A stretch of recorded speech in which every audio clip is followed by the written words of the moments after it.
जय माता दी। प्रिय श्रोताओं, आज की कथा में आप सभी का हार्दिक स्वागत है। और आज हम सब सुनने जा रहे हैं माँ दुर्गा के नव दुर्गा स्वरूपों में से दूसरे दिव्य स्वरूप माँ ब्रह्मचारिणी की अत्यंत पावन, प्रेरणादायी और तपस्या से परिपूर्ण कथा। नवरात्रि के दूसरे दिन माँ ब्रह्मचारिणी की पूजा अर्चना विशेष रूप से की जाती है। मान्यता है कि जो भक्त सच्चे मन और श्रद्धा से माँ ब्रह्मचारिणी का स्मरण और वंदन करते हैं, उनके जीवन में तप, त्याग, धैर्य, संयम और सदाचार की शक्ति स्वतः ही बढ़ने लगती है। माँ दुर्गा की नवशक्तियों में दूसरा स्वरूप माँ ब्रह्मचारिणी का है। यहाँ ब्रह्म का अर्थ तपस्या से है और चारिणी का अर्थ है उसका आचरण करने वाली, अर्थात जो देवी तप का आचरण करने वाली है उन्हें ब्रह्मचारिणी कहा जाता है। माँ दुर्गा का ये स्वरूप भक्तों और साधकों को अनंत फल देने वाला, अनंत कल्याणकारी और दिव्य तेज से परिपूर्ण माना गया है। इनकी उपासना आराधना करने से तप, त्याग, वैराग्य, सदाचार और संयम की वृद्धि होती है और जीवन में आत्मबल तथा धैर्य का संचार होता है। माँ ब्रह्मचारिणी का स्वरूप अत्यंत शांत, अत्यंत तेजस्वी और पूर्ण रूप से ज्योतिर्मय है। इनके दाहिने हाथ में जपमाला सुशोभित रहती है और बाएं हाथ में कमंडल धारण रहता है। ये स्वरूप साधना, तपस्या और आत्म संयम का प्रतीक माना जाता है। पौराणिक मान्यताओं के अनुसार अपने पूर्व जन्म में यही देवी पर्वतराज हिमालय के घर पुत्री के रूप में प्रकट हुई थी। उस समय देवर्षि नारद ने माता को उपदेश दिया कि यदि वे भगवान शिव को पति रूप में प्राप्त करना चाहती है तो उन्हें कठोर तपस्या करनी होगी। नारद जी के इस उपदेश को सुनकर माता ने भगवान शंकर को पति रूप में पाने के लिए अत्यंत कठिन और दीर्घकालीन तपस्या आरंभ कर दी।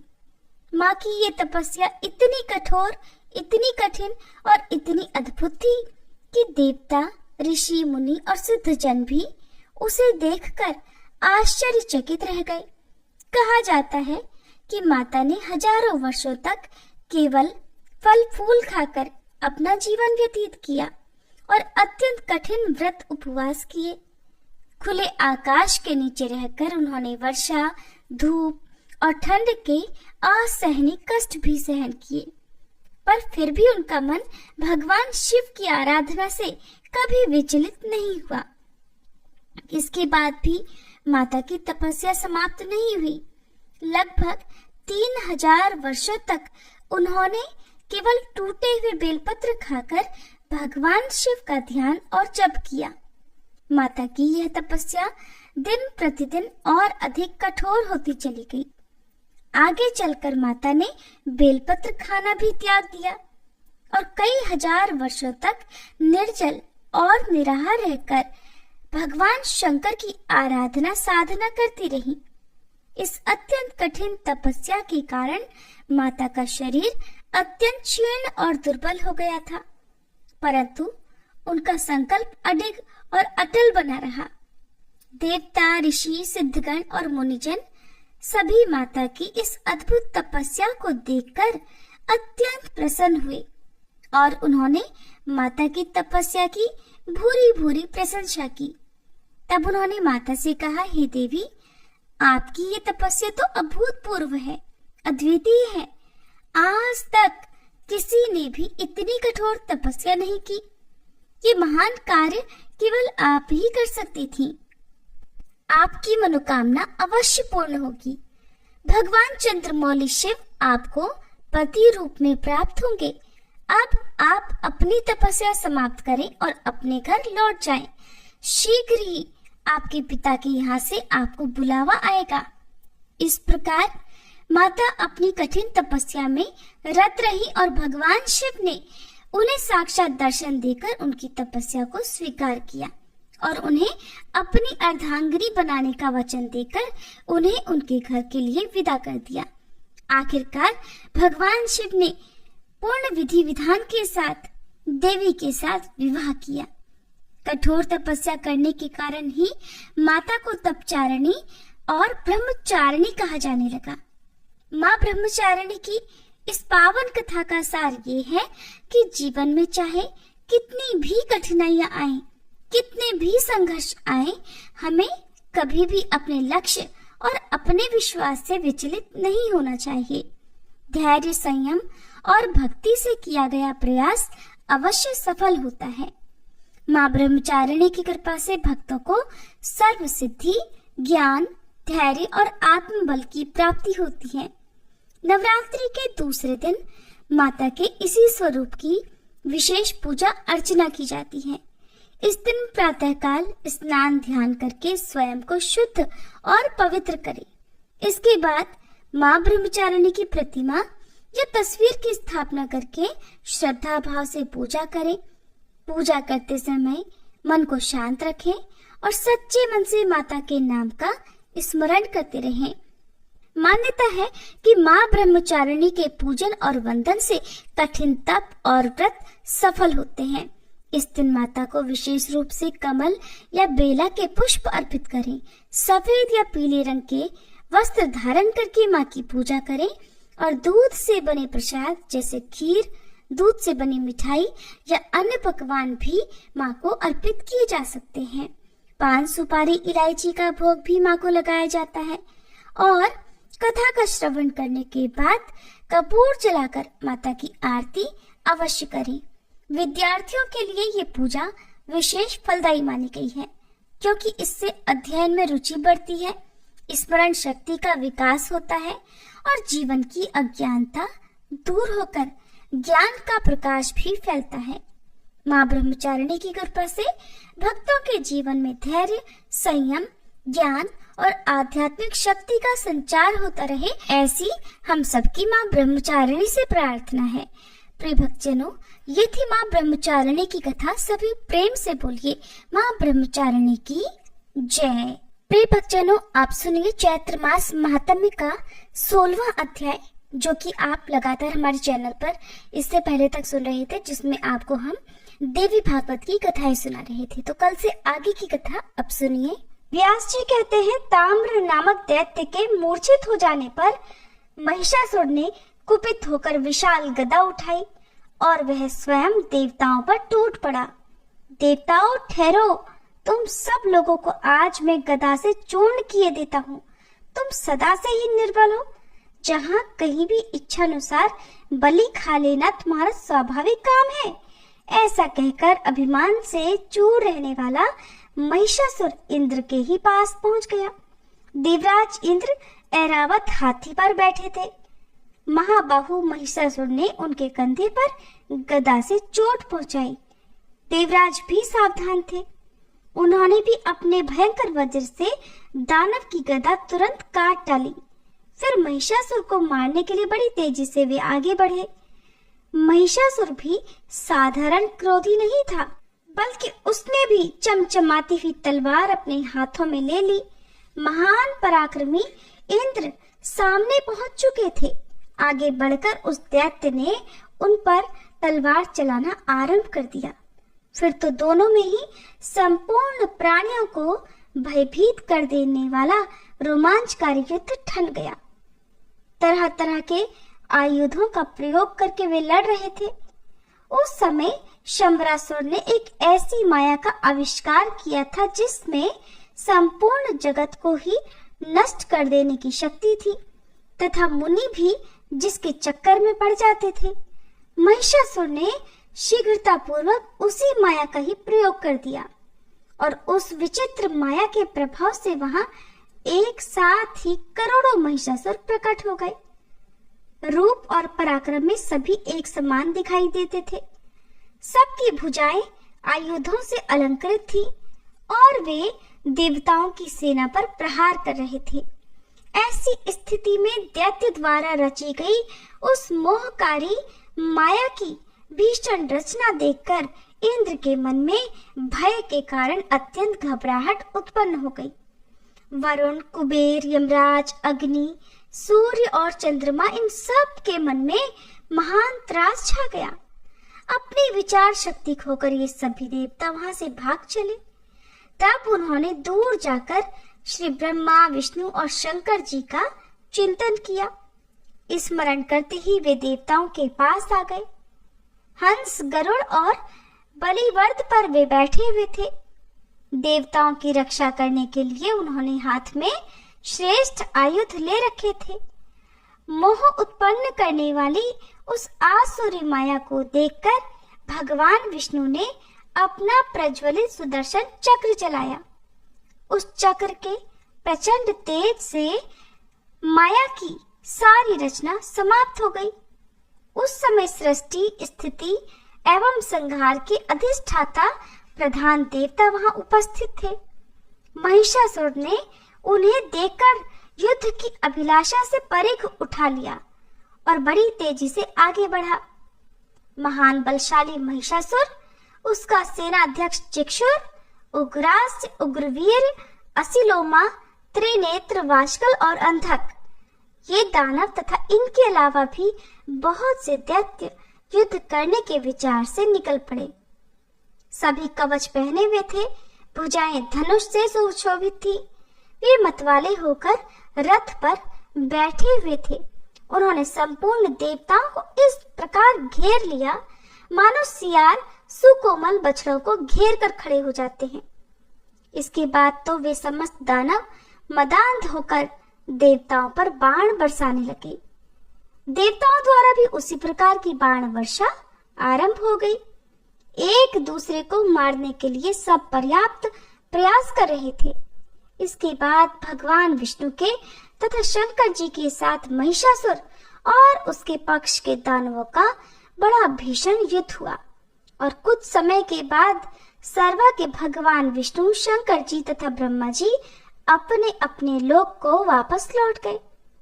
महाबली इंद्र हाथ में वज्र लेकर युद्ध के मैदान में डटे हुए थे। वरुण हाथ में शक्ति लेकर युद्ध में देवराज का साथ दे रहे थे। यमराज भी दंड लेकर युद्ध करने में लगे रहे। युद्ध के लिए उनके मन में निश्चित विचार हो गया था। नक्षत्रों के नायक चंद्रमा और भगवान सूर्य एक साथ वहां पधारे। दोनों एक साथ होकर युद्ध करने के लिए खड़े हो गए। दैत्यवर महिषासुर को देखकर लड़ने के लिए वे मन में पक्की धारणा बना चुके थे। इतने में ही दानवी सेना सामने पहुंच गई। प्रत्येक सैनिक क्रोध में भरकर बाण बरसाने में तत्पर था और वे बाण ऐसे लग रहे थे मानो क्रूर सांप हो। सेना के बीच वह दानवराज भैंसे के रूप में उपस्थित था। दोनों दल के सैनिकों द्वारा भीषण गर्जना आरंभ हो गई और देवताओं तथा दानवों की सेना में अत्यंत भयंकर संग्राम मच गया। उस समय उनके धनुष टंकारने और ताल ठोकने से ऐसी आवाजें निकल रही थी मानो मेघ गरज रहे हों। महाबली महिषासुर अभिमान में चूर था। उसने सींगों से पर्वत के शिखरों को फेंकना आरंभ कर दिया। उसके फेंके हुए पत्थरों से देवता घायल हो गए। वह दैत्य बड़ा ही अद्भुत प्राणी था। उसके सर्वांग में क्रोध छाया हुआ था। उसने खुरों के आघात से और पूंछ के घुमाने से ही बहुत सारे देवताओं को मार डाला। तब लड़ने के लिए जितने भी देवता और गंधर्व वहां एकत्रित थे, वे सभी अत्यंत डर गए। महिषासुर के इस पराक्रम को देखकर अब तो देवराज इंद्र के पैर भी पीछे पड़ने लगे और वे फिर युद्ध भूमि से ही निकलकर भाग गए। शचीपति इंद्र के भाग जाने पर वरुण, कुबेर और यमराज सभी भय से घबराकर विचलित हो गए। सम्यक प्रकार से विजय मानकर महिषासुर अब अपने महल की ओर प्रस्थान कर गया। महिषासुर ने देवराज इंद्र के ऐरावत हाथी और कामधेनु गौ, उच्च श्रवा घोड़ा को अपने अधिकार में कर लिया। फिर उसके मन में आया कि सेना को साथ लेकर मैं इसी समय स्वर्ग पर भी चढ़ाई कर दूं। उस समय देवता लोग भय से कातर होकर इधर उधर छिपे हुए थे।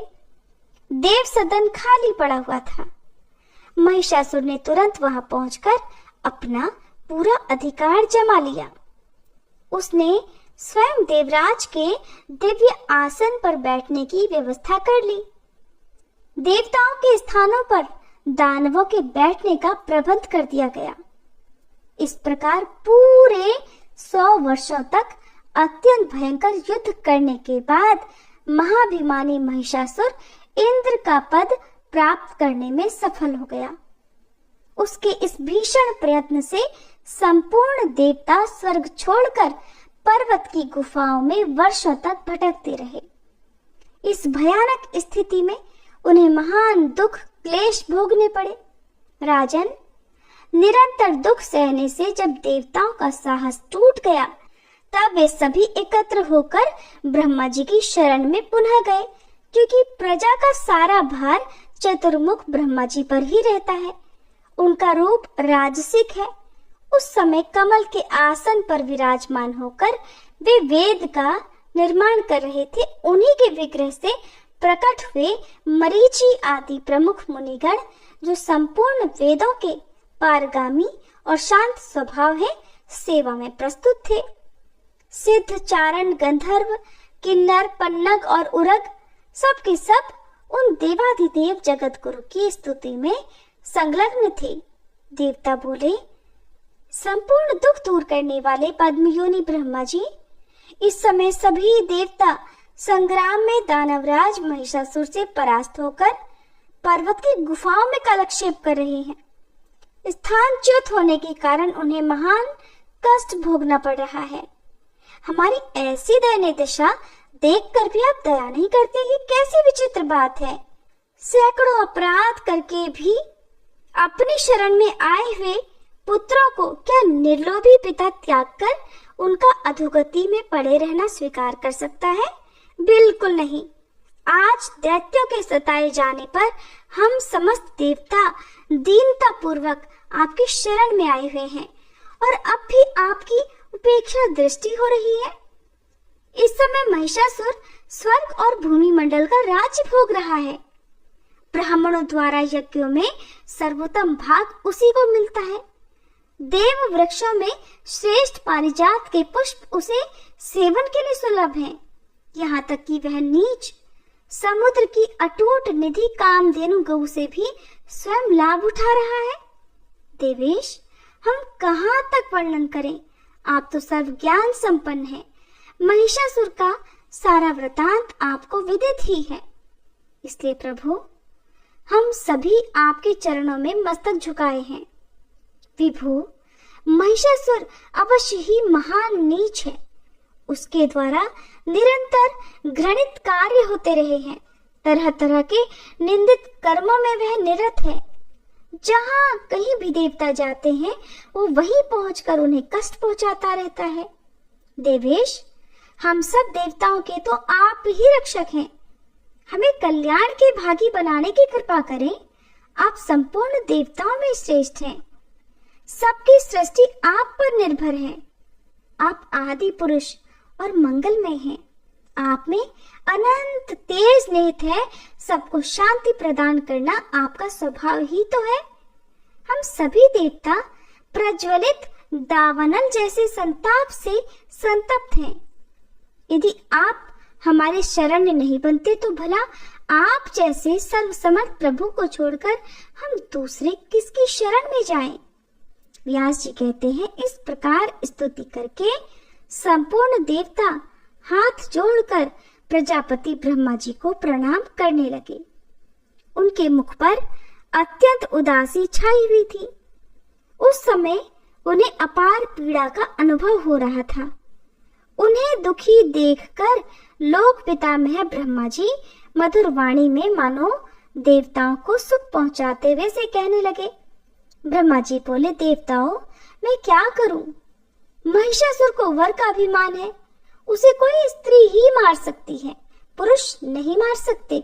अब बताइए, ऐसी स्थिति में मैं भला कर ही क्या सकता हूँ? अतः देवताओं, हम सब लोग श्रेष्ठ पर्वत कैलाश पर चलें। वह संपूर्ण कार्यों के विशेषज्ञ भगवान शंकर विराजमान है। उन्हें अपना अगुआ बनाकर हम लोग उस वैकुंठ में चलें जहां भगवान विष्णु रहते हैं। उनसे मिलकर देवताओं के कार्य के विषय में विशेष रूप से विचार किया जाएगा। इस प्रकार कहकर ब्रह्मा जी हंस पर बैठे और देवताओं को साथ लेकर कैलाश की ओर चल पड़े। ब्रह्मा जी के पहुंचने के पहले ही ध्यान द्वारा उनके आगमन की सूचना भगवान शंकर जी को मिल गई थी। ब्रह्मा जी देवताओं के साथ आ रहे हैं, ये जानकर वे अपने भवन से ही बाहर निकल आए। दोनों महानुभावों का साक्षात्कार हुआ। परस्पर एक दूसरे को प्रणाम और आशीर्वाद होने लगा। सभी देवताओं ने शंकर जी के चरणों में मस्तक झुकाया। दोनों महानुभाव प्रसन्नता पूर्वक मिले। गिरजापति भगवान शंकर ने सभी देवताओं को बैठने के लिए अलग अलग आसन दिए। देवताओं के आसनों पर विराजने के बाद भगवान शंकर भी अपने आसन पर बैठे। ब्रह्मा जी से कुशल पूछने के बाद देवताओं के कैलाश पर आने का कारण पूछा। भगवान शंकर ने पूछा, ब्रह्मा जी, किस प्रयोजन से आपने इंद्र प्रभृति संपूर्ण देवताओं को साथ लेकर यहाँ पधारने का कष्ट किया है? महाभाग, आपके आने का क्या कारण है, अवश्य बताइए। ब्रह्मा जी बोले, सुरेश, स्वर्ग में निवास करने वाले इंद्रादि समस्त देवताओं को महिषासुर महान क्लेश पहुंचा रहा है। आप तो अंतर्यामी हैं, आपसे कुछ भी छिपा नहीं है प्रभु। उसी के भय से डरकर ये बेचारे पर्वतों की खोह में घूम रहे हैं। महिषासुर तथा अन्य भी बहुत से दैत्य देवताओं से शत्रुता ठाने हुए हैं। इस समय यज्ञ में उन्हीं को भाग मिल रहा है, अतः उनसे पीड़ित होकर ये सभी लोकपाल आपकी शरण में आए हैं। शंभु, आपके भवन पर इसी गुरुतर कार्य को करने के लिए मेरे साथ इन देवताओं का भी आना हुआ है। सुरेश्वर, अब इनके कार्य के विषय में आपको जो उचित जान पड़े वैसी ही व्यवस्था करने की कृपा कीजिए, क्योंकि भूत भावन संपूर्ण देवताओं के कार्य का भार आप पर ही है। व्यास जी कहते हैं, ब्रह्मा जी के वचन सुनकर भगवान शंकर का मुखमंडल मुस्कान से भर गया। अत्यंत मधुर वाणी में वे ब्रह्मा जी से कहने लगे, विभो, ये आपकी ही तो करामात है, आपने ही तो इसे वरदान दे रखा है। अब भला इससे बढ़कर देवताओं के लिए अनिष्टप्रद कार्य और क्या हो सकता है? आपके दिए हुए वरदान के प्रभाव से ही तो महिषासुर में ऐसी असीम शक्ति आ गई है और वह सभी देवताओं को भयभीत किए रहता है। भला कौन ऐसी सुयोग्य स्त्री है जो अभिमान में चूर रहने वाले इस दानव को मार सके? संग्राम में पैर रखने के योग्य न तो मेरी पत्नी है और न आपकी ही। महाभाग्यवती ये देवियां यदि संग्राम में चली भी जाएं, तो फिर युद्ध में सफलता किस प्रकार प्राप्त कर सकेंगी? महाभागा इंद्राणी को भी युद्ध की कला ज्ञात नहीं है। दूसरी किस स्त्री में इतनी शक्ति है जो इस मदोन्मत्त दुष्ट दानव को मार सके? इसलिए मेरे मन में ये विचार उठता है कि हम लोग इसी क्षण भगवान विष्णु के पास चलें और उनकी स्तुति करके देवताओं का कार्य सिद्ध करने के लिए उन्हीं को बार बार प्रेरित किया जाए, क्योंकि संपूर्ण कार्यों को सिद्ध करने वाले बुद्धिमानों में सर्वप्रथम उन्हीं का तो स्थान है। उनसे मिलकर ही कार्य के संबंध में विचार करना उचित होगा। वे किसी प्रपंच से अथवा बुद्धि से कार्य सिद्ध होने का कोई न कोई समाधान प्रस्तुत कर ही देंगे। व्यास जी कहते हैं, भगवान शंकर की इस प्रकार की बातें सुनकर ब्रह्मा प्रभृति संपूर्ण प्रधान देवताओं ने उसका अनुमोदन किया। फिर तुरंत जाने के लिए भी सब लोग उठ खड़े हुए। भगवान शंकर ने भी साथ दिया। अपने अपने वाहनों पर सवार होकर वे वैकुंठ को चल पड़े। उस समय कार्य में सफलता की सूचना देने वाले अनेकों शुभ शकुन उन्होंने देखे। शुभ की सूचना देने वाला कल्याणमय वायु उत्तम गंध फैलाता हुआ बहने लगा। रास्ते में जाते समय जहां तहां पवित्र पक्षी उत्तम बोली बोलते हुए मिले। आकाश निर्मल हो गया, दिशाएं स्वच्छ हो गई। इस प्रकार देवताओं के यात्रा काल में मानो सभी शुभ योग सुलभ हो गए हों।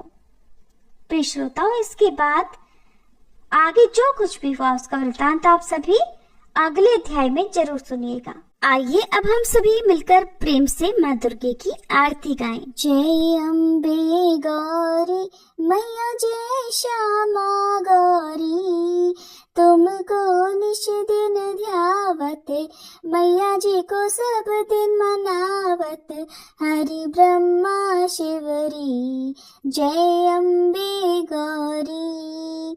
मांग सिंदूर विराजत, टीको मृग मद को, मैया टीको मृग मद को, उज्ज्वल से दो नैना, निर्मल से दो नैना, चंद्र वदननी को, जय अम्बे गौरी। कनक समान कलेवर, रक्तांबर राजे, मैया रक्तांबर राजे, रक्त पुष्प गलमाला, लाल पुष्प गलमाला, कंठन पर साजे, जय अम्बे गौरी। के हरि वाहन राजत, खड्ग खपरधारी, मैया खड्ग खपरधारी, सुर नर मुनि जन सेवत, सुर नर मुनि जन सेवत, तिनके दुख हारी, जय अम्बे गौरी। कानन कुंडल शोभित, नासाग्रे मोती, मैया नासाग्रे मोती, कोटिक चंद्र दिवाकर, कोटिक चंद्र दिवाकर, राजत समज्योति, जय अम्बे गौरी। शुंभ निशुंभ विदारे, महिषासुर घाती, मैया महिषासुर घाती, धूम्र विलोचन नैना, मधुर विलोचन नैना, निश दिन मदमाती, जय अम्बे गौरी। चंड मुंड संहारे, शोणित बीज हरे, मैया शोणित बीज हरे, मधु कैटभ दो मारे, मधु कैटभ दो मारे, सुर भयहीन करे, जय अम्बे गौरी। ब्रह्माणी रुद्राणी, तुम कमला रानी, मैया तुम कमला रानी, आगम निगम बखानी, तुम शिव पटरानी, जय अम्बे गौरी। 64 योगिनी मंगल गावत, नृत्य करत भैरू, मैया नृत्य करत भैरू, बाजत ताली मृदंगा, बाजत ढोल मृदंगा, अरु बाजत डमरू, जय अम्बे गौरी। तुम ही जग की माता, तुम ही हो भरता, मैया तुम ही हो भरता, भक्तन की दुख हरता, भक्तन की दुख हरता, सुख संपत्ति करता, जय अम्बे गौरी। भुजाचार अति शोभित, वर मुद्राधारी, मैया वर मुद्राधारी, मन वांछित फल पावत, मन इच्छा फल पावत, सेवत नर नारी, जय अम्बे गौरी। कंचन थाल विराजत, अगर कपूर बाती, मैया अगर कपूर बाती, श्रीमाल के तुम्हें राजत, श्रीमाल के तुम्हें राजत, कोटि रतन ज्योति, जय अम्बे गौरी। श्री अम्बे जी की आरती जो कोई नर गावे, मैया जो कोई नर गावे। कहते शिवानंद स्वामी, रटते भोलानंद स्वामी, सुख संपत्ति पावे।